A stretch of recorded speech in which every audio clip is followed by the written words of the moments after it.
What is Andrew Tate's Twitter account? It's like Cobra Tate. Got him. What is this? Tenant doesn't pay $41,000 in rent for Toronto condo, but owner can't evict her yet. He and his wife bought their condo apartment in Etobicoke. Jesus.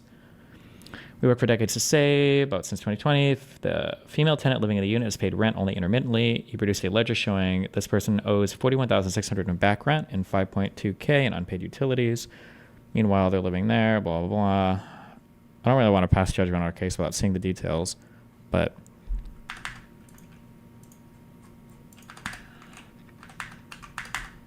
I don't know. I can't really, I'm not digging into this right now, so. Standard model versus quantum. Hi, Destiny. I've emailed before. This is extremely tangential to your main stuff, so I'm sure you're not super inverted. I think they mean invested. But as a PhD student in quantum mechanics, I thought I'd offer an informed and accessible explanation. The standard model can be thought of as a way of listing every way energy can be stored. In terms of the electromagnetic, strong, and weak nuclear forces and kinetic energy includes special relativity. It doesn't handle gravity/general relativity, which are arguably the same thing. There are many reasons for this. Practically, the effects of gravity are so small that for particle experiments, the magnitude of any effect is basically zero. This is why they call gravity the weakest force. Theoretically, computing Hamiltonians on curved space-time is extremely challenging mathematically and conceptually. When you can account for all energy, you can predict how a system will evolve based on its initial setup. There are a bunch of ways you can do this, from the high school style force analysis to more modern Hamiltonian or Lagrangian dynamics. Or Lagrangian? I don't know. These are equivalent mathematical methods, even though force-based methods are laughably inefficient when things get complicated. Quantum mechanics puts another level on top of everything else, where you work with probability distributions over the Hamiltonian, which can interfere with itself. Unfortunately, the way that QM is typically solved doesn't work well with relativistic calculations. Reconciling the mathematics for general relativity and QM is an ongoing problem. The philosophical issues are even more hotly contested, not helped by the fact that a lot of academics don't engage at a professional level with the philosophy implied by some of the weirder QM ideas. The main point where I think you said something incorrect is that QM can handle whatever Hamiltonian you give it, not including the curvature because it's caused by general relativity. Typically, the standard model is used in conjunction with QM, since when you're firing single particles into each other, quantum effects are extremely important to account for. Also, I don't mean to defend Constantine. He seemed dismissive, but there is more meat to his analogy than you implied. A particle interaction is recalculated by its after effects because the system is simpler than a piano. The aim is to account for all of the energy that is put in, because the standard model is all about tracing where energy goes in terms of what particles are created and what their momentum are. You're able to reconstruct what happened.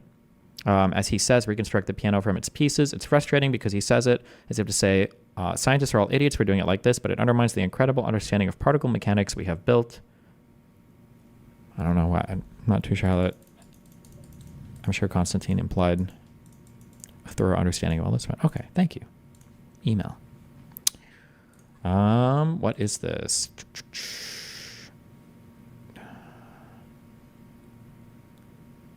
Clip of concern. There's a lot going on at the surface level in terms of donors and campaign positions and campaign strategy and the way they're behaving in public. There's a lot that is weird about this campaign thus far. But there is one last thing in terms of the weirdness. What's your email? The subreddit. Just post it on the subreddit, okay? I'll see it there. This campaign that I think is actually quite serious anymore. Wait, why am I looking at this? I haven't done a deep dive to see if this is facts, but I don't think Maddow is talking completely out of her ass. It also seems very least plausible. This post was learned from some of the mistakes last time. Original clip of concern. Okay, I'm looking for it. It seems to be a follow-up to the original story. That was not just some fear-mongering. Wait, what is Maddow talking about in here? Hold on. We'll watch this. But I said there's a lot going on at the surface level in terms of donors and campaign positions and campaign strategy and the way they're behaving in public. There's a lot that is weird about this campaign thus far. But there's one last thing in terms of the weirdness of this campaign that I think is actually quite serious. You probably heard this weekend that Donald Trump told an audience on Friday night that if they vote for him this November, if he's voted back into office this November, they will never have to vote again. He told an audience on Friday to, quote, get out and vote just this time. He said, after this time, quote, you won't have to do it anymore. You won't have to vote anymore. He said, quote, in 4 years, you don't have to vote again. We'll have it fixed so good, and you're not going to have to vote. Now, this is not the first time Trump has told a campaign audience that they will never have to vote again once they vote him back in this time. And that is as alarming as it sounds for all the reasons that you immediately think it is, right? I mean, he's positing this like this is a happy thing. Oh, joy, never having the burden of voting again, right? The point of democracy is that we vote all the time. I mean, like, You think it is, right? I mean, he's positing this like this is a happy thing. Oh, joy, never having the burden of voting again, as it sounds for all the reasons that you immediately think. Like, I hate to be good faith here because conservatives tried to do this to me over Kamala Harris's like obvious misspeak about I'm gonna use an executive action to ban all gun shit when clearly it was a misspeak. But like, what Donald Trump is saying here is he's just saying I don't give a fuck what happens after me because he doesn't give a fuck about the country and he doesn't give a fuck about you. He's just saying, listen, in 4 years you don't have to vote, okay? Because I'm not gonna be able to run again. I don't give a fuck, okay? Just vote now. He even says it here. In 4 years, don't vote. I don't care, right? That's what he's saying.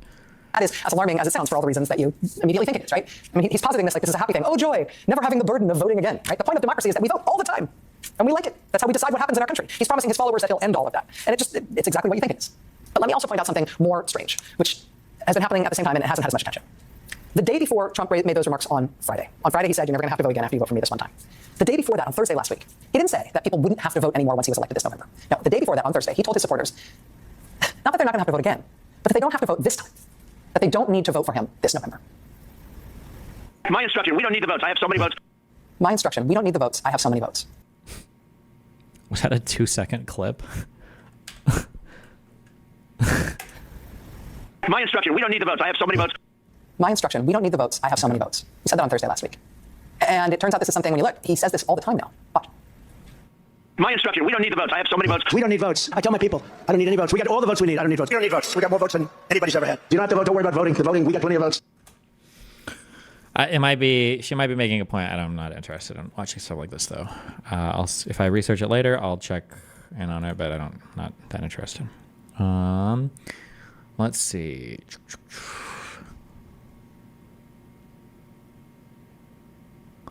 Okay, don't care about this.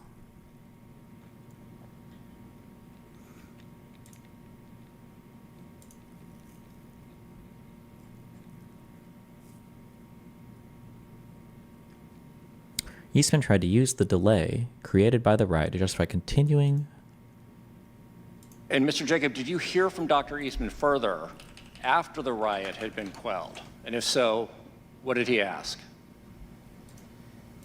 Late that evening, after the joint session had been reconvened, the vice president had given a statement to the nation saying that violence was not going to win, freedom wins. And that the people were going to get back to doing their work. Later that evening, Mr. Eastman emailed me to point out that, in his view, the vice president's speech to the nation violated the Electoral Count Act, that the Electoral Count Act had been violated because the debate on Arizona had not been completed in 2 hours.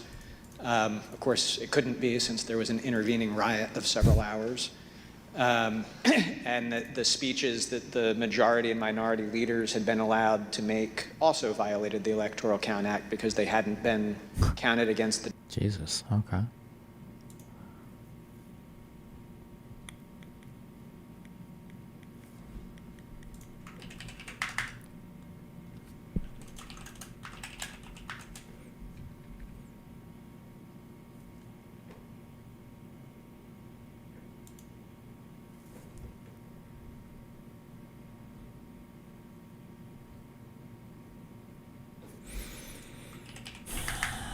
Let's see, what is here? Kamala didn't misspeak. You don't just accidentally let loose a massive policy change in one sentence and then never address it again. It's very obviously a misspeak. If you don't think it was, you're like unqualified to really even dress yourself in the morning without help. I guess that's painfully obvious.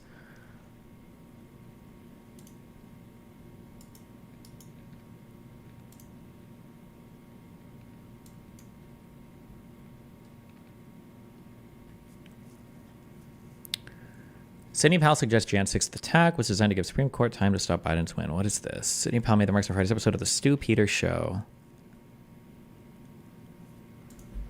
The fuck is this? Heard untold election case. Yes, we were filing a 12th Amendment constitutional challenge to the process that the Congress was about to use under the Electoral Act provisions that simply don't jive with the 12th Amendment to the United States Constitution. And Justice Alito was our circuit justice for that. Louis Gohmert was the plaintiff in our lawsuit. And we were suing the vice president to follow the 12th Amendment as opposed to the Electoral Count Act, or Electoral College Act. So that was the main point. And Nancy Pelosi had finagled to file an amicus brief in it. There'd been inside goings on in Congress whereby I believe it was Steve Scalise and McCarthy kept her from being an actual party. She wanted to work her way into the case as a party, but somehow politically that didn't happen. But so she got notice when we made her filing because she wanted to file an amicus brief or had filed an amicus brief. And then everything broke loose and she had to really speed up reconvening Congress to get the vote going before Justice Alito might have issued an injunction to stop it all, which is what should have happened. Wait, what? Hold on.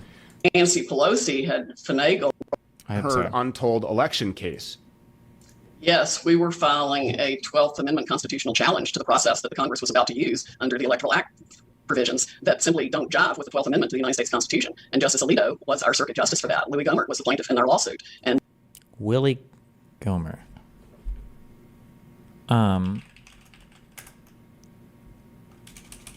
Can somebody, is this a case anywhere that I can look up? Or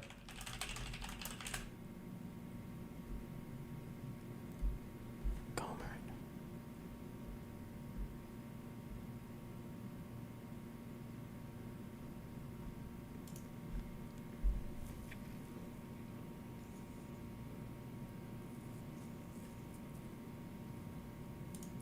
Louis Gohmert.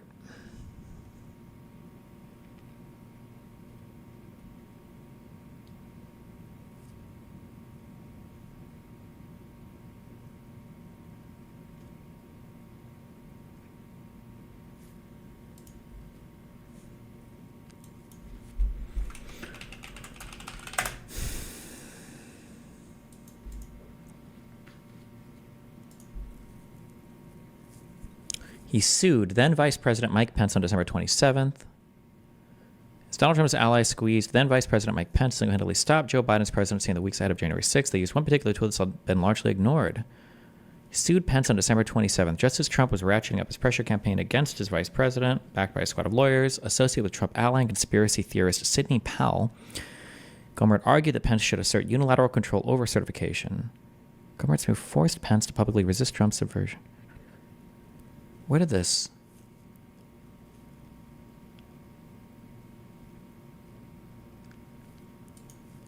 Federal Appeals Court tosses. Is there like a link to a court recorder or something where I can see this? Or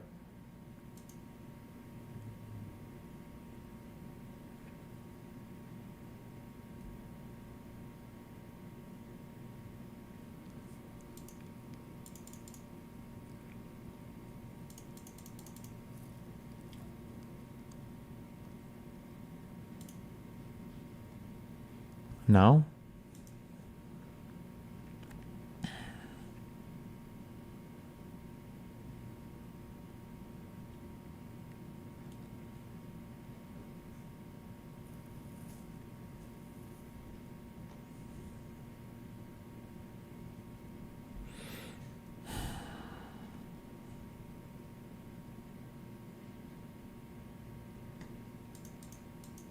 we were suing the vice president to follow the 12th Amendment as opposed to the Electoral Count Act, or Electoral College Act. So that was the main point. And Nancy Pelosi had finagled to file an amicus brief in it. There had been inside goings on in Congress whereby I believe it was Steve Scalise and McCarthy kept her from being an actual party. She wanted to work her way into the case as a party, but somehow politically that didn't happen. But so she got notice when we made her filing because she wanted to file an amicus brief or had filed an amicus brief. And then, everything broke loose and she had to really speed up.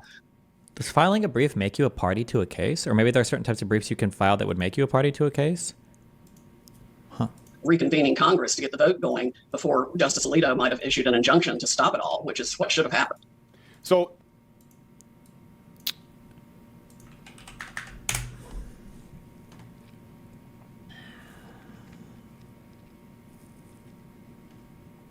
This case challenges the constitutionality of the Electoral Count Act. Okay.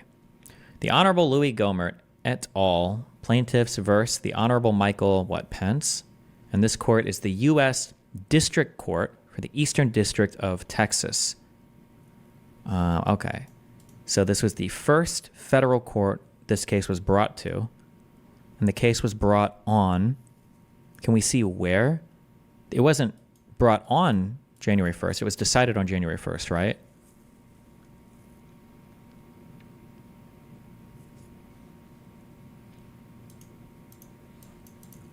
Does anything she says even make sense? Everything she says makes sense, yes. What she's saying, well, here. Heard untold election case. Yes, we were filing a 12th Amendment constitutional challenge to the process that the Congress was about to use. So remember, every time they bring up Constitution, what they mean to say is illegal. That's what they're saying. So when they say we were filing a 12th Amendment constitutional challenge to the ECA, they were trying to say that the Electoral College Act that Congress passed, that we've been using for 140 or so years to certify the election, they were going to say that that act actually is unconstitutional because the 12th Amendment dictates how the president and vice president should be chosen. So what they wanted Pence to do, part of the plan, was to say, well, I disagree with the ECA. We're not going to follow this. I'm going to do my own thing because I think the 12th Amendment is actually right over this. I don't think that this law is constitutional. So she's saying that they challenged in court. They were saying that Pence should follow a different procedure because the ECA is unconstitutional. Heard untold election case. Yes, we were filing a 12th Amendment. Hi. Over, you got to go through. Yep. There's people climbing into my building. Constitutional challenge to the process that the Congress was about to use under the Electoral Act provisions. The process that she's talking about is the certification of the vote. That's what she's talking about. That simply don't jive with the 12th Amendment to the United States Constitution. When she says they don't jive with the 12th Amendment, that's in their opinion. Nobody else has this opinion. It's their own opinion. It's a crazy cockamamie idea. It's not. And Justice Alito was our circuit justice for that. Louis Gohmert was the plaintiff in our lawsuit. And we were suing the vice president to follow the 12th Amendment as opposed to the Electoral Count Act. So we were suing the vice president because we wanted him to not follow the law, the ECA. We didn't want him to follow that law passed by Congress. That's what she's saying.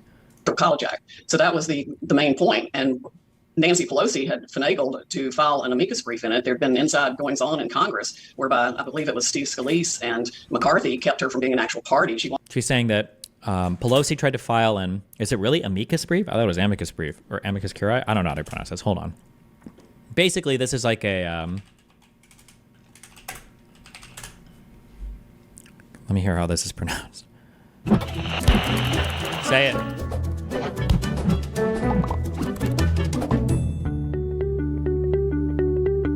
Ordinarily, a Supreme Court case involves a petition for certiorari and an opposition filed by the adverse party, suggesting that the court not take the case. If the case is granted, briefs are then filed first by the petitioner and then by the respondent. Amicus briefs will be submitted by party. Amicus brief, okay. I don't know, maybe different. I mean, I've heard different people when I say it, but she's saying Pelosi tried to file an amicus brief. An amicus brief is basically where you write in as part of a court case and like, hey, look, you should listen to me. I have a lot of good things to say about this, and I want to submit something on behalf of a defendant or a plaintiff, right? And so Pelosi wanted to write in to have her voice heard. I don't know if you can use an amicus brief to join a case. I'm not sure, but... And McCarthy kept her from being an actual party. She wanted to work her way into the case as a party, but somehow politically that didn't happen. I don't know what this means. McCarthy prevented her from joining the case. I don't know how McCarthy would be able to even do that. But so she got noticed when we made her filing because she wanted to file an amicus brief or had filed an amicus brief. And then, everything broke loose and she had to really speed up reconvening Congress to get the vote going before Justice Alito might have issued an injunction to stop. This is very dastardly, saying that Pelosi had to speed things up to reconvene the Congress to count the certification of the election after the insurrection. She's making it sound like Pelosi is doing something dastardly here, but that was what they were supposed to do that day. Her implying that Pelosi was acting with malevolence or acting improperly when she was doing her job to reconvene the Congress to certify the vote is very strange. Meaning Congress to get the vote going before Justice Alito might have issued an injunction to stop it all, which is what should have happened. So that's a very not okay thing, but Nancy Pelosi had to hurry on January 6th. According to Powell, even though That insurrection might have played to her advantage by delaying the final resolution of the election, but then Nancy Pelosi one-upped her by reconvening Congress and finishing the tally in the middle of the night. The next day, Supreme Court Justice Alito dismissed the case, but according to Powell, it might have been different if that election wasn't already over. So that's Powell's big article for defending the Republic.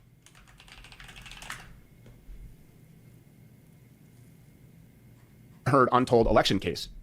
Yes, we were filing a 12th Amendment constitutional challenge to the process.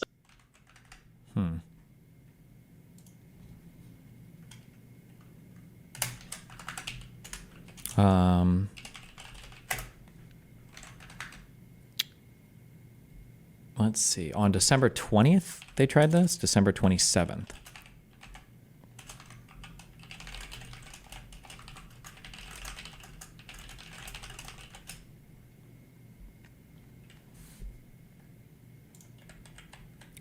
When doing research, do you worry a little you'll get bad info from people like Sidney Powell who might just be bullshitting? What info am I getting from her? I don't know what you mean. I'm just having her describe her actions. What info do you think I'm getting from her?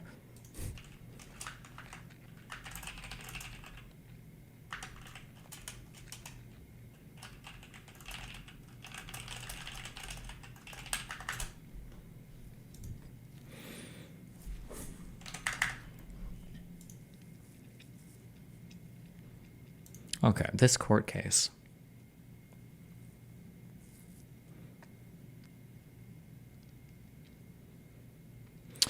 This case challenges the constitutionality of the Electoral Count Act of 1887 as codified at 3 U.S.C. Subsection 5 and 15. The court cannot address that question, however, without ensuring that it has jurisdiction.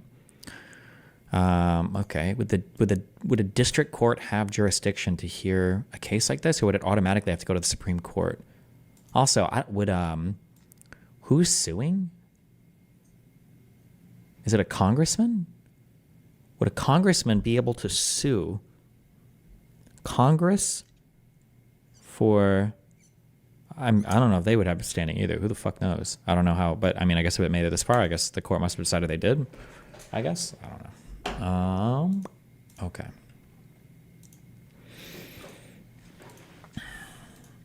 One crucial component of jurisdiction is that the plaintiffs have standing. Okay, never mind. Sorry. Okay. No more legal analysis. We'll just keep reading. This requires the plaintiffs to show a personal injury that is fairly traceable to the defendant's allegedly unlawful conduct and is likely to be redressed by the requested relief. Requiring plaintiffs to make that showing helps enforce the limited role of federal courts in our constitutional system. The problem for plaintiffs here is that they lack standing. Plaintiff Louis Gohmert, the U.S. representative for Texas's 1st Congressional District, alleges at most an institutional injury to the House of Representatives. Yeah, how would you, Under well-settled Supreme Court authority, that is insufficient to support standing. The other plaintiffs, the slate of Republican presidential electors for the state of Arizona, the nominee electors, allege an injury that is not fairly traceable to the defendant, the Vice President of the United States, and is unlikely to be redressed by the requested relief. Accordingly, as explained below, the court lacks subject matter jurisdiction over this case and must dismiss the action. Okay, Jesus. Court lacking subject matter jurisdiction, I think, means that they wouldn't even be able to talk about this. I feel like this would have to rule something as unconstitutional. Well, no. Would that have to go straight to the Supreme Court? That's not true, because if I challenge the constitutionality of something, that can make its way up to the courts, right? Like up to the Supreme Court. It doesn't start in the Supreme Court. I think only state-to-state cases have to start in the Supreme Court.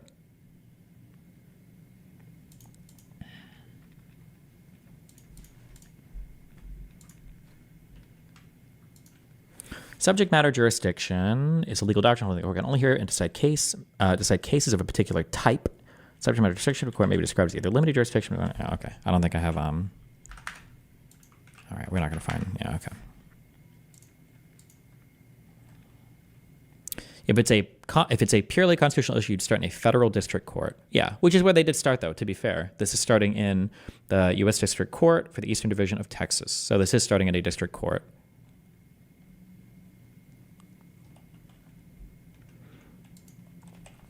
The Electors Clause of the U.S. Constitution requires that each state appoint... Okay, we don't need the background here. December 14, 2020, electors convened in each state to cast their electoral votes. In Arizona, the Democratic Party slate of 11 electors voted for Joseph R. Biden and Kamala D. Harris. These votes were certified by Arizona Governor Doug Ducey and Arizona Secretary of State Katie Hobbs and submitted as required under the Electoral Count Act, docket number 1. That same day, the nominee electors state that they also convened in Arizona and voted for Donald J. Trump and Michael R. Pence. Similar actions took place in Georgia, Pennsylvania, Wisconsin, and Michigan, with Arizona the contested states. Combined, the contested states represent 73 electoral votes. On December 27th, plaintiffs filed this lawsuit alleging there are now competing slates of electors from the contested states and asking the court to declare that the Electoral Count Act is unconstitutional, that the vice president has the exclusive authority and sole discretion to determine which electoral votes should count. Jesus. Alleged in court. Nice.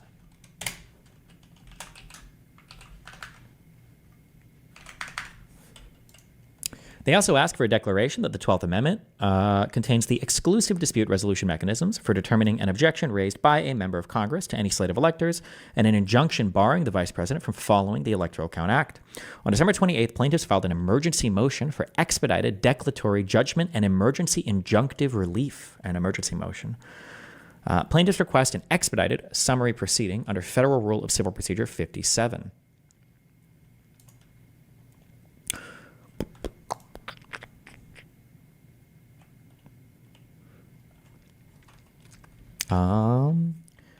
The fact that a declaratory judgment may be granted, whether or not further relief is or could be prayed, indicates that declaratory relief is alternative or cumulative and not granted. Okay, this isn't. I think that when you're asking for this type of relief, what you're saying is that before the case is figured out, we need to stop this right now because it's likely. I don't know if you have to say that it's likely you'll succeed on the merits, but I know at the very least you have to prove that there's a potential harm that could be irreparable. If things continue on, there's an injury that I'll suffer that the court can't even help me with anymore. It's going to be so bad.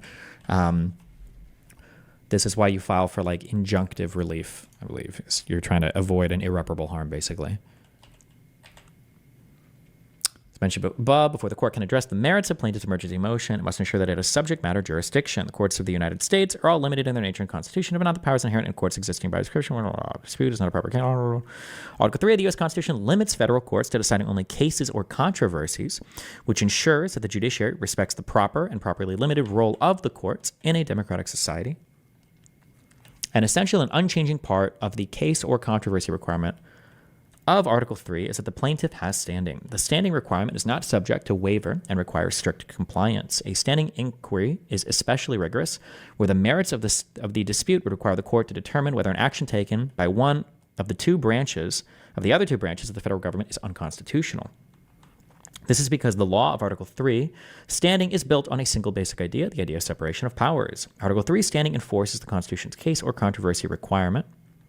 And no principle is more fundamental to the judiciary's proper role in our system of government than the constitutional limitation of federal court jurisdiction to actual cases or controversies. Okay, Article 3 standing requires a plaintiff to show that 1, he has suffered an injury in fact, that is A, concrete and particularized, and B, actual or imminent, not conjectural or hypothetical. 2, that the injury is fairly traceable to the challenged action of the defendant. And 3, that it is likely, as opposed to merely speculative, that the injury will be redressed by a favorable decision. The party invoking federal jurisdiction bears the burden of establishing these elements, and each element must be supported in the same way as any other matter on which the plaintiff bears the burden of proof, i.e., with the manner and degree of evidence required at the successive stages of the litigation. At the pleading stage, general factual allegations of injury resulting from the defendant's conduct may suffice. Here, plaintiffs have failed to demonstrate that they have standing to bring the claim alleged in Count 1 of their complaint. The first plaintiff is the representative for Texas's 1st Congressional District, the Honorable Louis Gohmert. Congressman Gohmert argues that he will be injured because he will not be able to vote as a congressional representative in accordance with the 12th Amendment. Specifically, Congressman Gohmert argues that on January 6, 2021, when Congress convenes to count the electoral votes for president and vice president, he will object to the counting of the Arizona slate of electors voting for Biden and to the Biden slates from the remaining contested states. If a member of the Senate likewise objects, then under Section 15 of the Electoral Count Act, each member of the House and Senate is entitled to vote to resolve the objections, which Congressman Gohmert argues is inconsistent with the state-by-state voting required under the 12th Amendment. Congressman Gohmert argues that the vice president's compliance with the procedures of the ECA will directly cause his alleged injury. And he argues that a declaration that Sections 5 and 15 of the ECA are unconstitutional would redress his alleged injury. His argument is foreclosed by Raines v. Byrd, which squarely held that members of Congress lack standing to bring a claim for an injury suffered solely because they are members of Congress. And that is all Congressman Gohmert is alleging here. He does not identify any injury to himself as an individual, but rather a wholly abstract and widely dispersed institutional injury to the House of Representatives.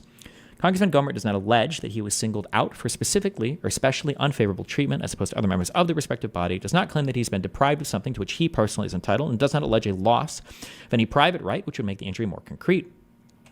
It's an institutional injury, the diminution of legislative power, which necessarily damages all members of Congress. Under these circumstances, the Supreme Court held in Raines, a member of Congress does not have a sufficient personal stake in the dispute and lacks a sufficiently concrete injury to have established Article III standing. For the first time in their reply brief, plaintiffs assert that Congressman Gohmert has standing as a Texas voter. The court disagrees. The Fifth Circuit held that an individual voter had standing to challenge amendments to the city of Boner's Bourne's city council election scheme that would allegedly deprive him of a pre-existing right to vote for certain offices. That is not the case here. Sorry. Congressman Gohmert does not allege that he was denied the right to vote.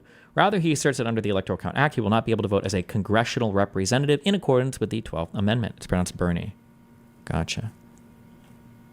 I don't know if that's true or not. I don't know why I would trust you there. Further weighing against him is some other shit. Here, Congressman Gohmert's alleged injury requires a series of hypotheticals, but by no means certain events. Plaintiffs presupposes the Vice President will do on January 6th, which electoral votes the VP will count or reject from contested states, whether a representative and a senator will object under Section 15, and how each member of the House and Senate will vote on him. Blah, blah, blah. It's far too uncertain to support standing. Blah, blah. The nominee electors argue that they have standing under the Electors Clause as candidates for the office of presidential elector because under Arizona law, vote cast. I don't know. The nominee electors were injured. Plaintiffs contest when Governor Ducey unlawfully certified and transmitted the competing slate of Biden electors. This alleged injury, however, is not fairly traceable to any act of the vice president, nor is it an injury likely to be redressed by a favorable decision here. Plaintiffs do not allege that the vice president had any involvement in the certification and transmission of a competing slate of Biden electors, nor could they. The act is performed solely by the Arizona governor, who is a third party, not before the court. Indeed, plaintiffs acknowledge that their injury was caused by Arizona officials in Arizona. The vice president did not cause their injury, and their unlawful injuries were suffered in Arizona. They argue that their injury is nevertheless fairly traceable to the vice president because he will ratify and purport to make lawful the unlawful injuries the plaintiffs suffered in Arizona. For similar reasons, their injuries cringe. Okay, this is a retarded case. Or it seems to be a retarded case. All right. Okay, cringe, done.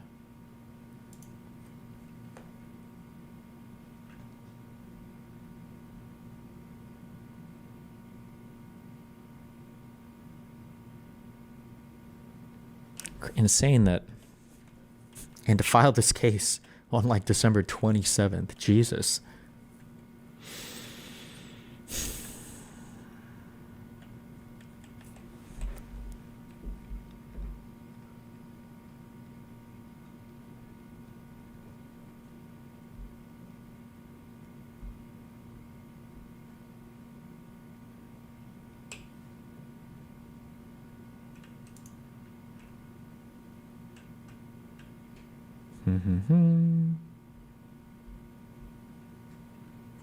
Okay.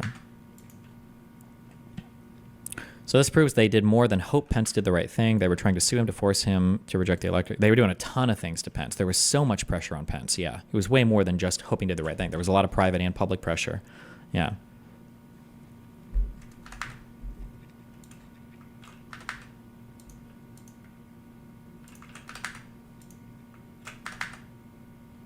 The fuck is this? 394 pages?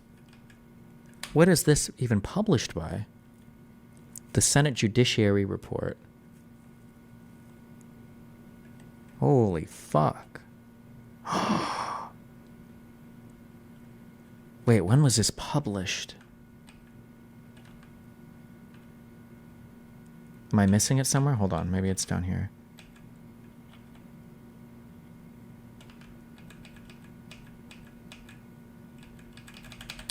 Under the executive summary somewhere?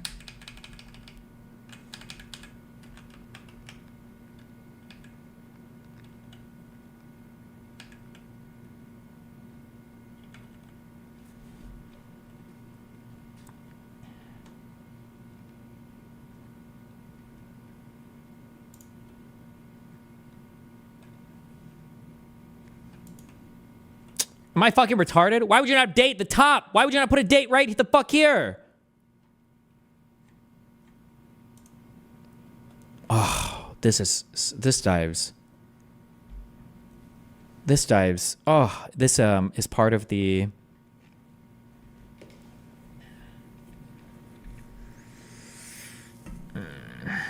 What are the three things that I want?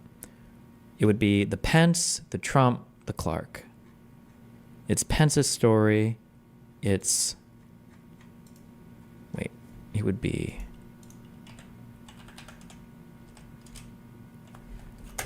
Stop being dumb.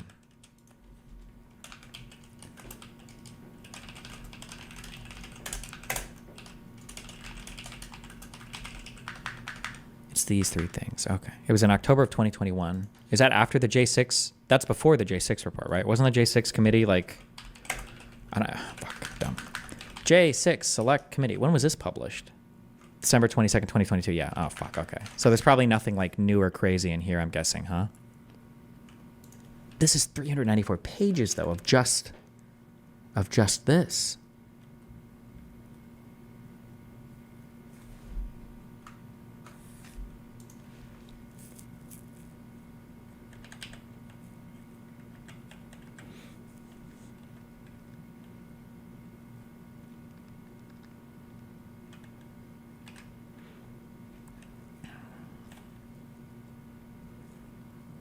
Do you know who Mark Elias is? Nope. Sounds like a loser, though. Sounds like a sexual deviant. Finding 1. President Trump repeatedly asked DOJ leadership to endorse his false claims that the election was stolen. We know this. Beginning on the day, former Attorney General William Barr announced his resignation, and continuing almost until the J6 insurrection, Trump directly and repeatedly asked the DOJ's acting leadership to initiate investigations, file lawsuits on his behalf, and publicly declare the 2020 election corrupt. Sorry, fuck. Wait. Why did I click that? Documents and testimony confirm that Rosen and in some cases other senior DOJ leaders participated in several calls and meetings where Trump directly raised discredited claims of election fraud and asked why the DOJ was not doing more to address them. These calls and meetings include December 15th Oval Office meeting, including Rosen and Donahue, Trump-Rosen call, Trump-Rosen call, and attempting to enlist DOJ for personal political purposes in an effort to maintain his hold on the White House. Trump grossly abused the power of the presidency. He also arguably violated the criminal provisions of the Hatch Act, which prevent any person, including the president, from permitting federal government employees to engage in political activity.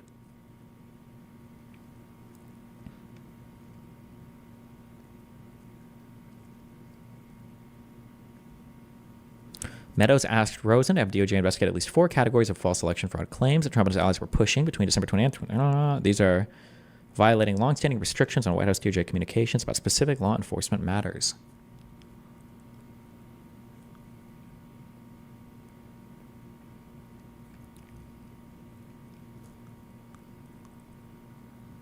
These requests violated longstanding policies limiting communications between White House DOJ officials, specific law enforcement matters. White House and DOJ established these policies following Watergate to protect the DOJ's investigations and prosecutions from political... Okay. After personally meeting with Trump, Clark pushed Rosen and Donahue to assist Trump's election subversion scheme and told Rosen he would decline Trump's potential offer to install him as acting attorney general if Rosen agreed to aid that scheme.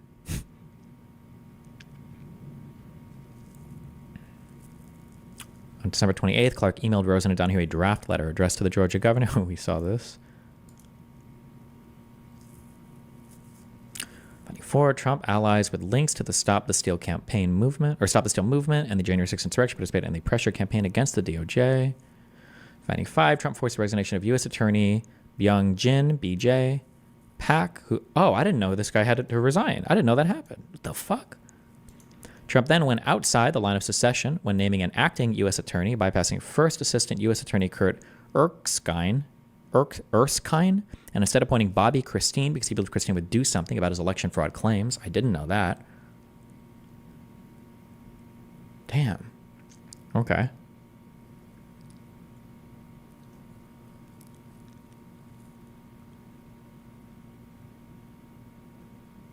By pursuing false claims of election fraud before votes were certified, DOJ deviated from longstanding practice meant to avoid inserting DOJ itself as an issue of the election. Okay, interesting. Okay, we don't need this right now, I don't think. Well, how many times does Pence show up in this? Please don't be like 100 times. 14 times, okay.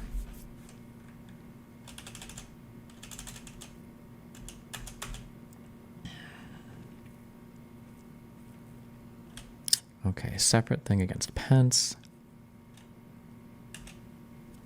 Don't be a regard. He'd probably be glad to talk. Who, the one guy you suggested, mentioned? Sure, I mean, if he wants to. Yeah, I mean, I don't even know who the name is. I have no idea.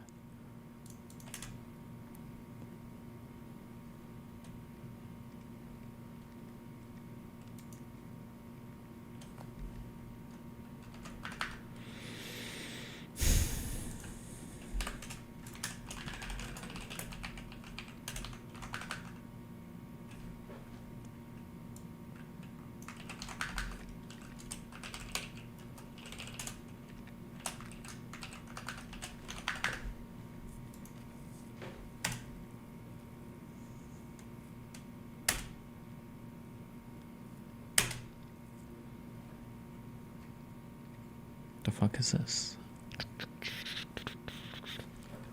Facts. 37. What is this? This looks like a Supreme Court write-up.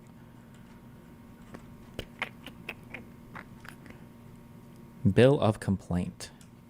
Oh, okay.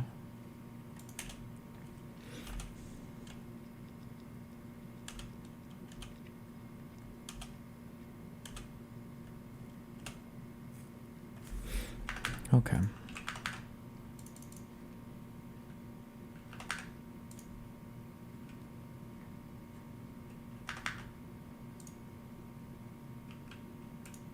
Look at what Connor said when you weren't here. What did Connor say? Things. Yeah, that's right. And makes decisions. Representative democracy. Things. Yeah, that's right. And makes I want decisions. representative democracy. I want the best and brightest of the United States of America to become representatives of the interest of their constituents. And then I want them to vote both. I largely want them to vote their conscience in order to make sure that the republic is healthy and strong. Yes, that's correct. I believe in that. I am a Republican. Things. No.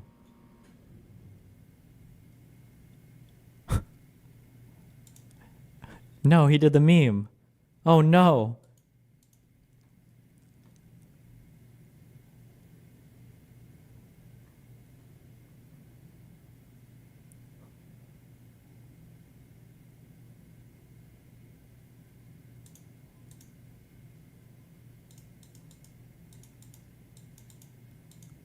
It is. It's Republicans believe in the republic and they think Democrats believe in the democracy. Is that really it?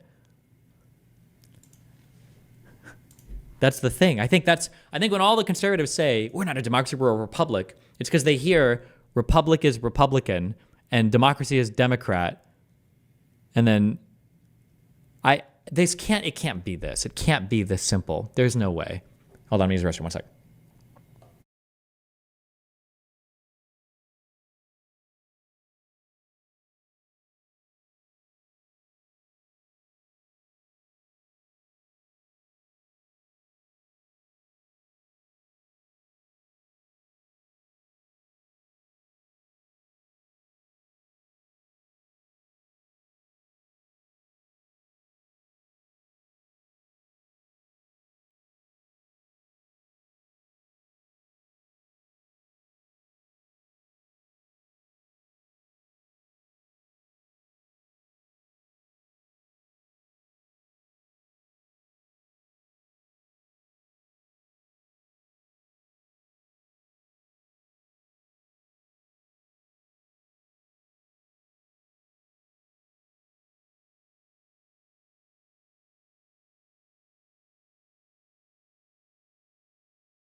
Jesus.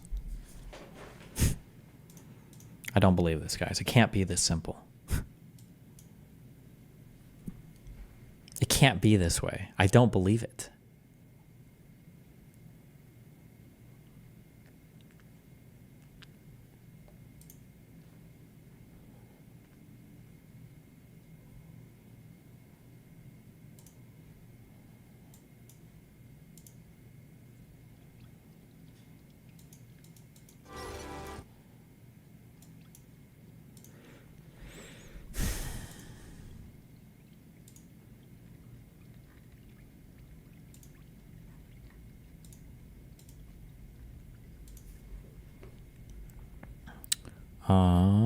What are we doing? Okay. What other emails? Okay, nice. Oh, okay.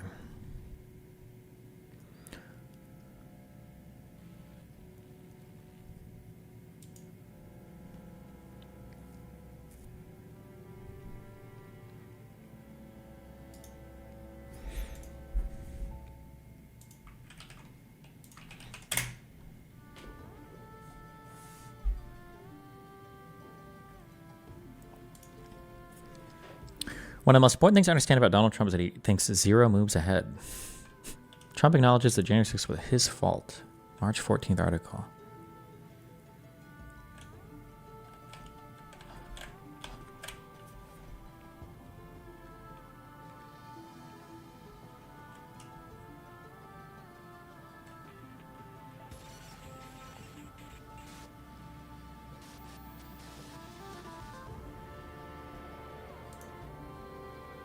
I hate this practice. I hate this practice. And I understand I have a different naming convention, but on the way there, Donald Trump spoke with reporters about his candidacy and his former presidency.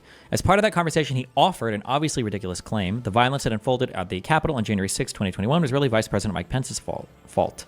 For offered here, I want to see that. But then it links to another fucking article. And then I have to go and dig through this article to figure out. I hate that. I don't like this convention. It's so fucking annoying.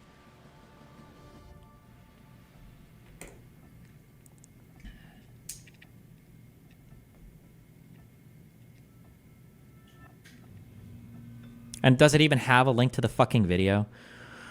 Okay. Well, let's see if we can find this stupid fucking bullshit. Trump gave his first speech in Iowa. Okay, in Iowa when? What date? We don't have a date. We don't have a thing on the way there. So where was he? In fucking China in 2021?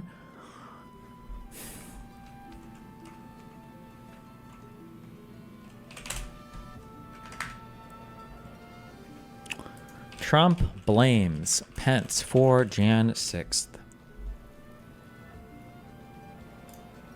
The Washington Post reporting tonight that former President Trump... Is this in 60 frames per second? Why? It is. Okay. The Washington Post reporting tonight that former President Trump is now trying to blame former Vice President Mike Pence for the January 6th insurrection. According to that report, Trump spoke to reporters on his plane while headed to a campaign event in Iowa. The paper quotes Trump as saying, had he sent the votes back to the legislatures, they would not have had a problem on January 6th. So in many ways, you could blame him for January 6th. Now, the former president was responding to Pence's comments this weekend, saying that history would hold Trump accountable.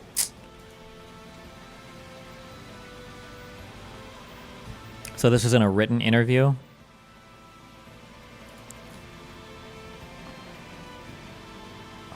There's no...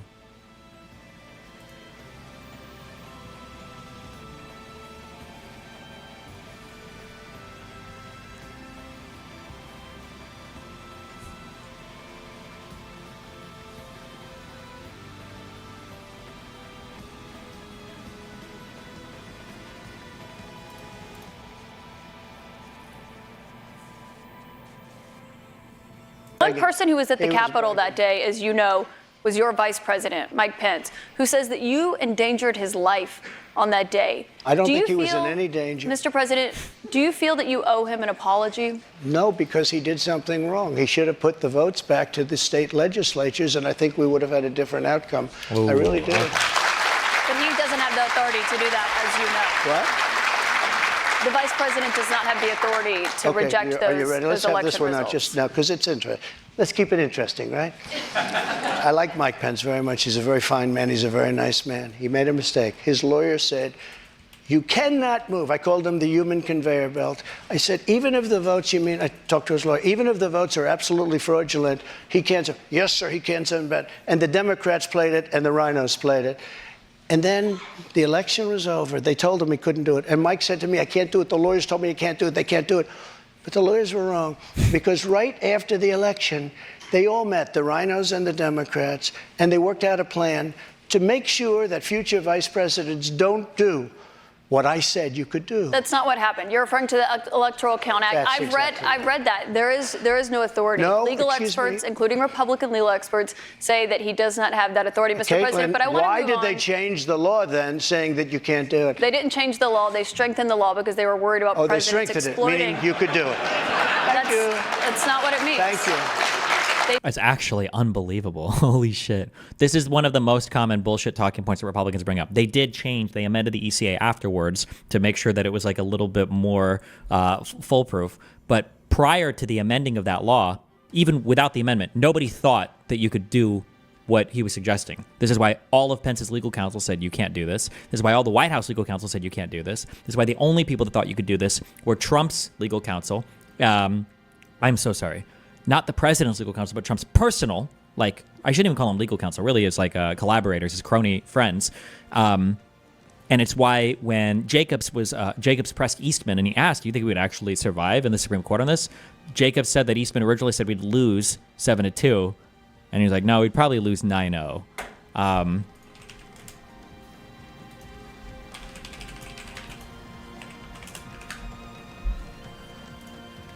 Mr. Jacob, you discussed and even debated this theory at length with Dr. Eastman. Did Dr. Eastman ever tell you what he thought the U.S. Supreme Court would do if it had to decide this issue? Yes. We had an extended discussion, an hour and a half to 2 hours on January 5th. And when I pressed him on the point, I said, John, if the vice president did what you were asking him to do, we would lose 9-0 in the Supreme Court, wouldn't we? And he initially started it, well, I think maybe you would lose only 7-2. And after some further discussion, acknowledged, well, yeah, you're right, we would lose 9-0. Nobody thought this was a good legal theory. Nobody thought this was... They strengthened the law Mike because they had were the right worried. to do it. They convinced him he didn't, and it was a horrible thing for our country. If you would have sent those votes back to Georgia, Pennsylvania, and other states, Wisconsin, which if you look at Wisconsin, they virtually admitted now that the election was rigged. If They you have would have not sent admitted those that, votes Mr. back to... President. Actually, honestly, true, TJA. This is a good example of good faith clarifications being used in bad faith to make it seem like the other side, Trump's team, had a point. True. This is the equivalent of standing next to a bunch of conservative traitors and then trying to like admit to some fault on your side in front of them when they're not going to admit to any faults on their side. It just makes you look weaker. It makes your side look weaker, right? So regardless of whatever provisions in the ECA were modified to tighten it up a bit, now they're like, oh, look, see, you could have done this whole time. No, you couldn't have. This is not true. Many of those states, they would not come back in the affirmative. And remember what I said, and you just said it pretty much, you admitted what I said was right. They said he didn't have the right to do it, and he did have the right to do it, and that's why they changed the law, taking that right away. I should note that your Taking that campaign right paid for a recount that happened in Wisconsin. It actually had more votes for President Biden by the end of it.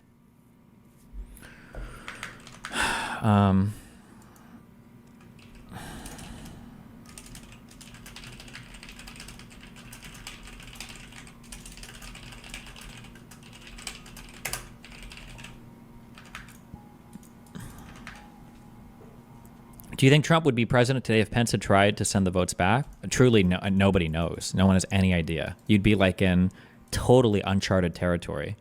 If Pence said that, first, if Pence broke from the ECA, nobody knows what would happen. If he just said immediately, like, I'm not going to even preside over this, or if he tried to like send it back, I don't think anybody knows, because you can't force him to do, unless at gunpoint. Like, what? I don't think anybody has any idea what the fuck would happen. Like, nobody would know at that point. We'd be like in totally uncharted territory.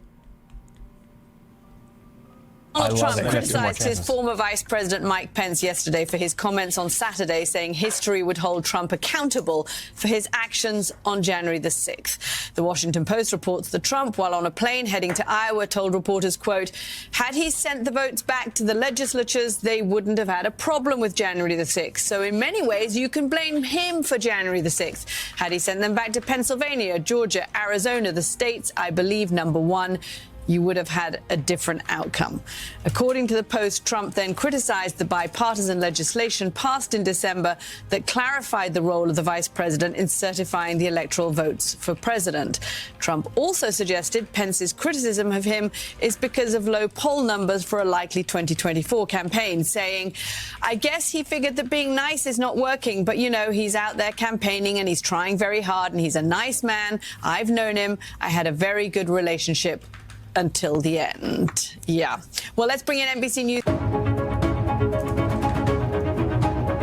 It's also kind of an important admission that he's saying, okay, well, the reason why the violence was happening was because Trump didn't decertify the vote. It also kind of shows that, like, but I mean, I understand that headline, yeah. Destiny, I think you're tracking, but you understand what the statement from Trump means, right? It's an admission that there was a reason, there was an insurrection, was explicitly to resist the execution of these. Yeah, yes, yeah. Like he's saying, like, oh, you know, listen, if he would have just done this, then maybe people wouldn't have been insurrecting.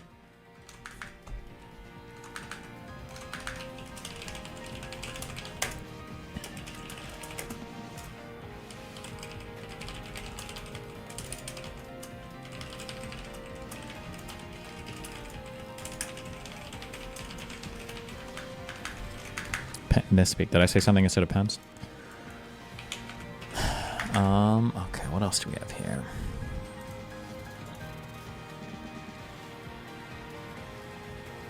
No shot. Wait, hold on. Exclusive audio. No shot. Is this the audio that I think it is? No shot. Please don't just be Hutchinson testimony. Please don't just be Hutchinson testimony. Were you worried about him during that siege? Were you worried about his safety? No, I thought he was well protected, and I had heard that he was in good shape. No, because I had heard he was in very good shape. Wait, hold on. Give me 25 seconds. 1 second. I'm sorry. But no. You heard those chants. That was terrible. I mean, there's, you know, he could have. Well, the people were very angry. They're saying, "Hang Mike Pence." Because it's common sense, John. It's common sense that you're supposed to protect. How can you, if you know a vote is fraudulent, right? Yeah. How can you pass on a fraudulent vote to Congress? Jesus, imagine not saying anything. Was this Jonathan Carl? I feel like I've referenced this Carl interview a couple times, but I haven't actually seen the interview. Was it just never released, or are we just missing something?